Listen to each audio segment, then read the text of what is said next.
యావత్ దేశాన్ని ఉలిక్కి పడేలా చేసిన ఢిల్లీ పేలుడు ఘటనలో మృతుల సంఖ్య 9కి చేరింది. 20 మందికి తీవ్ర గాయాలయ్యాయి. ఎల్ఎన్జేపీ ఆసుపత్రిలో చికిత్స పొందుతున్న వారిలో 3 పరిస్థితి విషమంగా ఉంది. మృతుల సంఖ్య పెరిగే అవకాశం ఉందని అధికారులు అంటున్నారు. ఎర్రకోట సమీపంలో జరిగిన కారులో పేలుడు ఘటనకు సంబంధించి ఢిల్లీ పోలీసులు, ఎన్ఐఏ, ఎన్ఎస్జీ బృందాలు దర్యాప్తు చేస్తున్నాయి.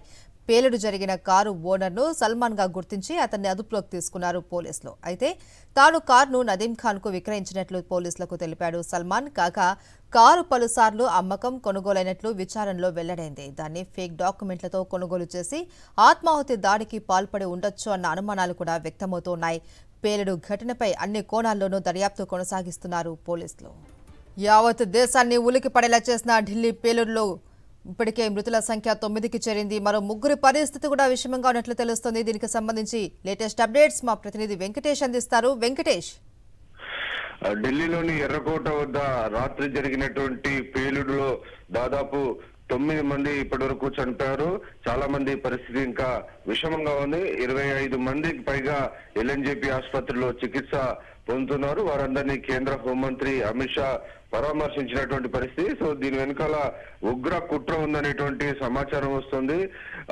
నిన్న ఉపయోగించినటువంటి కారు i20 కారుకు సంబంధించి పుల్వామాకు చెందినటువంటి తారీఖు చివరిసారిగా దీన్ని కొనుగోలు చేశారనేటువంటి సమాచారం ఉంటుంది. మనకు తెలుసు 2019 ఫిబ్రవరిలో పుల్వామాలో పెద్ద ఎత్తున పేలుడు పదార్థాలతో ఉన్నటువంటి ట్రక్ నేరుగా సిఆర్పిఎఫ్ జవాన్లకు సంబంధించినటువంటి కాన్వాయ్ ఢీకొనడంతో పెద్ద ఎత్తున 40-50 మంది సిఆర్పిఎఫ్ జవాన్లు అక్కడికక్కడే స్పాట్ లోనే చనిపోయినటువంటి పరిస్థితి మనం చూసాం. సో అదే తరహాలో పుల్వామాకు సంబంధించినటువంటి తారిక్ అనేటువంటి వ్యక్తి చివరిసారిగా దీన్ని కొనుగోలు చేశారని మనకు సమాచారం ఉంటుంది. దీన్ని పోలీసులు ఇంకా ధృవీకరించాల్సి ఉంది.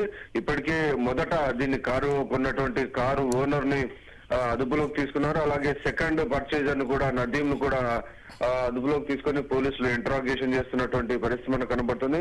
క్లియర్ గా ఈ ఘటనకు కాశ్మీర్ ఉగ్రవాద సంస్థలకు లింక్ ఉన్నాయని తెలుస్తోంది.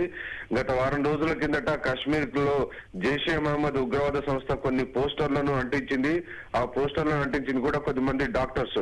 సో ఆ డాక్టర్స్ ను పట్టుకున్న తర్వాత నిన్న ఫరీదాబాద్ లో ఈ ఉగ్ర లింక్ కు సంబంధించినటువంటి దాదాపు 2900 కిలోల పేలుడు పదార్థాలను పోలీసులు స్వాధీనం చేసుకున్నారు. పోలీసులు స్వాధీనం చేసుకున్న కొన్ని గంటల వ్యవధిలోనే ఈ i20 కారులో వచ్చినటువంటి అగంతకులు నేరుగా అమ్మోనియం నైట్రేట్ ను సిఎన్జి ట్యాంక్ వద్ద అమర్చి దాన్ని పేల్చారు. సో ఇది ఆత్మాహుతి దాడిగా చెప్తున్నారు. ఎవరైతే పేల్చినటువంటి వ్యక్తులు కూడా చనిపోయారనేది సమాచారం వస్తుంది. దీనికి సంబంధించి ఇంకా పూర్తి ప్రకటన పోలీసులు చేయాల్సి ఉంది. సో పోలీసులు అయితే నిన్నటి వరకు కేవలం ఇనిషియల్ స్టేట్మెంట్ మాత్రం ఇచ్చారు.